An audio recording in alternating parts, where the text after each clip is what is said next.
पाप शरीर नहीं करता, पाप विचार करते हैं, और माता गंगा शरीर को धोती हैं, विचारों को नहीं। अपने विचार को शुद्ध कीजिए। उनको शुद्ध करने के लिए आवश्यकता है आस्था की, भक्ति की, विश्वास की। अपने आप को शुद्ध करना चाहते हैं तो अपनी आंखें बंद करके बोलिए, हरे राम राम राम हरे हरे, हरे कृष्ण कृष्ण कृष्ण हरे हरे। हरे कृष्ण दोस्तों, मैं हूँ भव्या, और इस चैनल पर जो भी सदस्य हमारे नए जुड़े हैं तो चैनल को लाइक कर लीजिए, सब्सक्राइब करिए और शेयर करिए ज़्यादा से ज़्यादा। यही अनुरोध आपसे है। और इस प्रक्रिया में, इस कड़ी में आप शुरू से अंत तक ज़रूर बने रहें, तभी मेरी मेहनत सार्थक है। तो इस वीडियो के माध्यम से मैं जो अनुभव बताने जा रही हूँ, ये अनुभव है प्रयागराज की रेणु भरद्वाज का। रेणु जी बताती हैं कि वो मथुरा अक्सर आती जाती थी, लेकिन कभी भी वृंदावन वो नहीं गई, बांके बिहारी से नहीं मिली। इस बार वृंदावन जाना था, बांके बिहारी से मिलना था, इसलिए गुहार लगाई राधा रानी जी से। कहा राधा रानी को, हे राधा रानी, इस बार ठाकुर जी से मिलवा दें, एक बार दर्शन करवा दें। तो वृंदावन जाना हुआ, ठाकुर जी के पास, ठाकुर जी से मिलना हुआ। पहली बार बांके बिहारी के पास गई, सुबह 5 बजे लाइन में लग गई। 8:45 पर, 8:45 पर वो मंदिर के प्रांगण में पहुंची। बहुत भीड़ थी, ठाकुर के चाहने वालों की भीड़ वहाँ लगी रहती है।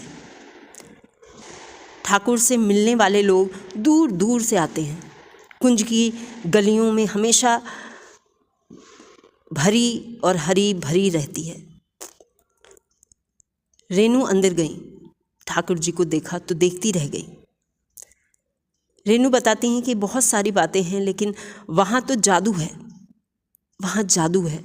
ठाकुर जी में जो भी वहाँ जाता है वो उनको बिना कुछ बोले अपने आप को सौंप आता है।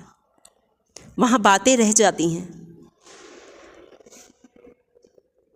जब भी कोई ठाकुर जी को देखता है तो देखता रह जाता है, उनकी आंखों में डूब जाता है, आंखों से अश्रु की धारा बहने लगती है, प्रेम उमड़ जाता है। बांके बिहारी अपने भक्तों को देखते रहते हैं और भक्त बांके बिहारी को। देखते ही देखते इतनी भीड़, लोग एक दूसरे पे चढ़े जा रहे हैं, इतना आराम मिल रहा होता है, धक्कों का भी एहसास नहीं होता, बहुत सुकून मिलता है और कुछ महसूस नहीं होता। बस संबंध आपके और ठाकुर जी के बीच रह जाता है और कुछ महसूस ही नहीं होता। तो रेणु जी बताती हैं कि वो ठाकुर जी को निहारती रहीं। रेणु जी के बेटे ने उनकी अपनी पहली कमाई से एक आईफोन गिफ्ट किया था। बेटे ने सोचा था जब कमाने लगूंगा तो मम्मी को एक आईफोन दूंगा। बेटे का सपना था, तो आईफोन रेणु जी के पास था। उन्होंने आईफोन पर्स से निकाला और अपने पॉकेट में रख लिया कि वो कहीं गिर ना जाए। कहीं थोड़ा सा भय था उनको उस फ़ोन से, उनकी जो फीलिंग्स जुड़ी हुई थी। रेणु जी बताती हैं कि बहुत भीड़ थी, जब दर्शन हो गए ठाकुर जी के, मुलाकात हो गई ठाकुर जी से, उनको देख लिया तो बाहर निकलने लगे हम लोग। बाहर निकलते वक्त भी बहुत भीड़ थी, बड़ी मुश्किल से बाहर आए। बाहर आकर के देखा अपनी पॉकेट में तो आईफोन नहीं मिला। फिर उन्होंने पर्स चेक किया अपना, पर्स में भी फ़ोन नहीं मिला। जब पर्स में और पॉकेट में फ़ोन नहीं मिला तो वो थोड़ी परेशान हो गई, बहुत घबराई, विचलित हो गई। कोई भी व्यक्ति विचलित हो जाएगा। भौतिकता से जुड़ा था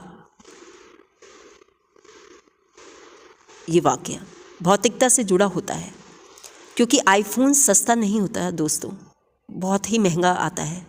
और ऊपर से भावनाएं जब जुड़ी हों उससे कि उसके बेटे ने जन्मदिन के दिन उसे दिया था, अपनी पहली कमाई से दिया था, तो घबरा कर वो गार्ड के पास गई, बोली मुझे अंदर जाने दो, मेरा फ़ोन अंदर गिर गया है शायद। गार्ड ने मना कर दिया। गार्ड ने बोला नहीं, यहाँ से आप अंदर नहीं जा सकती। गार्ड की बात भी सही थी, क्योंकि इतनी भीड़ में कब कौन क्या करे ये कोई नहीं जानता। लोग तरह तरह की बातें कर देते हैं, किसकी बात पर वो विश्वास करता। तो गार्ड ने उनको बिल्कुल जाने से मना कर दिया कि आप नहीं जाओगे। अब रेणु जी के पास कोई चारा नहीं था, क्या करे और क्या ना करे। अपनी मम्मी और भाभी के साथ ही गई थी वो। वहाँ पर रेणु जी मंदिर के दीवार के सहारे रोने लगी। ठाकुर जी से बोली मुझे मेरा फ़ोन चाहिए, मेरी भावनाएं जुड़ी हैं उस फ़ोन के साथ, मेरे बेटे ने दिया था मुझे, मेरा फ़ोन चाहिए ठाकुर जी। रोते रोते दीवार के सहारे बैठ गई। रेणु जी बताती हैं एक लड़की आई, लड़की ने आ करके उनके आंसू पोंछे, गले से लगाया, पानी पिलाया और कहा चिंता मत करो, बिना अपने फ़ोन के वृंदावन से आप बाहर नहीं जाओगी। और वो चली गई। इतना ही कहते वो लड़की वहाँ से चली गई। रेणु जी को लगा ये मुझे ऐसा क्यों कहने आई है, मैंने तो इसे बताया भी नहीं कि मेरा फ़ोन खो गया है, मैं तो बस रो रही हूँ। यहाँ ये सोच रही है कि रेणु जी की भाभी ने कहा तब तक तुम्हारे भैया का फ़ोन आया है, तुम्हारा फ़ोन किसी लड़की को मिल गया है। उस लड़की की बस थी, वो जल्दी चली गई।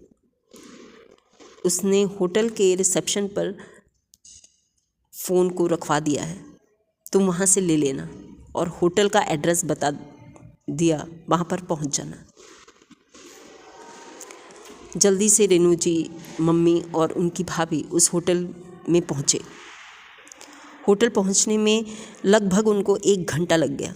बहुत सारे विचार मन में चल रहे थे, बहुत सारे बातें उनके मन में चल रही थीं। जब वहाँ पहुँचे होटल में रिसेप्शन पर, तब होटल वाले ने कहा हाँ वो हमारे यहाँ गेस्ट थी। उन्होंने कहा कि मेरे रिलेटिव आएंगे, उनको ये फ़ोन दे देना, और फ़ोन दे दिया। रेणु जी सोचती रह गई ये हुआ क्या, और दिमाग में बस आई वो एक लड़की जो मंदिर के बाहर मिली थी, जिसने अश्रु पोंछे थे, गले से लगाया था, जल पिलाया था और ये कहा था बिना फ़ोन के वृंदावन से नहीं जाओगी आप। रेणु जी ने तो गुहार की थी राधा रानी से, मुझे बांके बिहार से मिलना है। अब एहसास हुआ कि बांके बिहारी से तो मिलवाया ही मिलवाया, खुद भी मिलने चली आई। राधा रानी इस तरीके से आई कि मैं पहचान नहीं पाई। आप यकीन मानना दोस्तों, जब आप ठाकुर जी के नगरी जाते हैं, वृंदावन जाते हैं, तो ठाकुर जी मिलने ज़रूर आते हैं।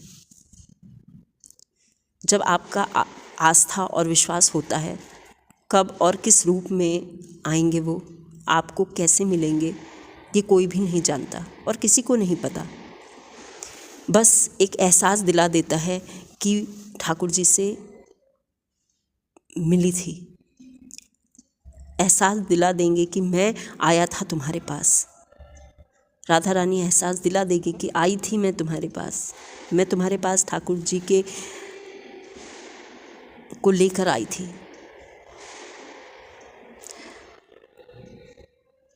तुम्हारे पास ठाकुर जी हैं। ठाकुर जी कण कण में विद्यमान हैं, राधा रानी कण कण में विद्यमान है। लोग वृंदावन जाते हैं अपनी मर्जी से, आस्था से, विश्वास से जब वहाँ चले जाते हैं और वहाँ से लौटते हैं तो ऐसा लगता है कि सब कुछ अपना छोड़ कर आ गए हैं, कुछ बचता ही नहीं। एक अजीब सा पागलपन सा छा जाता है, मुझे ठाकुर से मिलना है, यही तो जादू है, यही तो जादू है वहाँ का, यही तो जादू है मेरे ठाकुर का, यही मेरे ठाकुर जी का जादू है। जो देखता है देखता रह जाता है। मन के सारे सवाल के जवाब एक साथ इकट्ठे मिल जाते हैं। सब सवालों का एक ही जवाब है, यह सब भ्रम है। सच वही है, सारे सवालों का जवाब एक ही है, कृष्ण कृष्ण कृष्ण, राधा राधा राधा।